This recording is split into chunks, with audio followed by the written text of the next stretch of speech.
చూస్తున్నప్పుడు దేవుడు మనతో మాట్లాడతాడు. దావీదు రాసినటువంటి 34వ కీర్తన 5, 6 వచనాలు మనం చదువుదాం. వారు ఆయన తట్టు చూడగా వారికి వెలుగు కలిగెను, వారి ముఖములెన్నడూను లజ్జింపకపోవును.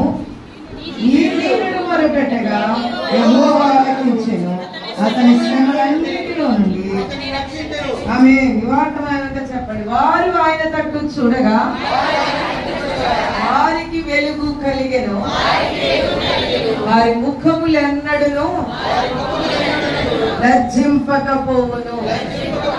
వారి ముఖములెన్నడూను సిగ్గుపడబోవు. ఆమేన్, హల్లెలూయా. వాక్యము నువ్వు వినగానే హృదయంలో ఆనందం రావాలి. ఈ వాక్యాన్ని మనం అర్థం చేసుకుంటే, పిల్లలు ఎగ్జామ్స్ రాస్తున్నారు, ముందుకు వస్తున్న అర్థం అవ్వాలి. ఏమర్థం అవ్వాలి? 10 మంది టప టప టప క్వశ్చన్ చూసేసి ఆన్సర్ రాసేస్తారు. క్వశ్చన్ 1 or 2 times చదవాలి. నీకు లెక్చరర్స్ ఏంటి, టీచర్స్ ఏంటి నీకు చెప్తారు. ముందు పేపర్ ఇవ్వగానే మొత్తం పేపర్ అంతా చదవాలి. అందులో నీకు ఏమి వస్తున్నాయో, ఏది అర్థం ఉందో దానిని మొదట స్టార్ట్ చేయాలి. ABCD అని ఒక ఇస్తూ ఉంటారు. కొన్ని ఏలో కొన్ని ఉంటాయి, బిలో కొన్ని ఉంటాయి, సిలో కొన్ని ఉంటాయి, డిలో కొన్ని ఉంటాయి. ఇలా క్వశ్చన్స్ అందులో నీకు ఏమేమి మంచిగా వచ్చాయో చూసుకుంటావు. కొంతమంది ఏంటంటే పేపర్ రాగానే అక్కడ పై క్వశ్చన్ చూస్తాడు, దాంట్లో మనకు సరిగా వచ్చో లేదు కొన్ని అటెంప్ట్ చేస్తాడు, దాన్ని ఆపేస్తాడు, రెండో చేస్తాడు. ఈ విధంగా చేయడం వల్ల వాడికి కన్ఫ్యూజ్ అయిపోయి రావాల్సిన మార్కులు రావు. తర్వాత అయ్యో ఇట్లా చేసేది. ఎప్పుడైతే వాక్యం వెల్లడయిందో దాన్ని నువ్వు అర్థం చేసుకోవడానికి ప్రయత్నం చేయాలి. హల్లెలూయా. చాలా ఈజీగా దేవునిగా నీకును దేవుడు అర్థమయ్యే రీతిగా ఈ రోజు దేవుడు మనతో మాట్లాడబోతున్నాడు. వారు ఆయన తట్టు చూడగా, అర్థమవుతుందా? వారు ఎవరు? వారు మనమే.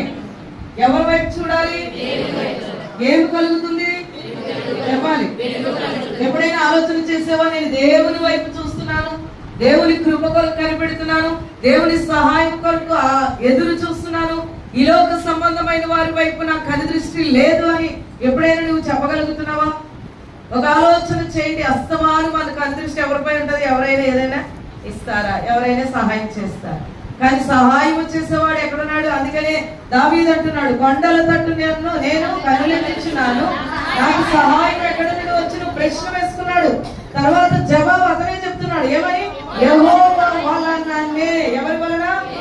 నీ దేవుని వలననే నీకు సహాయము కలుగునని వెంటనే ఆన్సర్ ఇచ్చాడు. మన జీవితాలలో క్వశ్చన్ అర్థం అవ్వాలి. మరి ఒక ప్రశ్న నీ ముందు నిలబడినప్పుడు ఆ ప్రశ్నకు జవాబు ఎలాగొస్తుంది అన్నది బైబిల్ ద్వారా, దేవుని ద్వారా, ప్రార్థన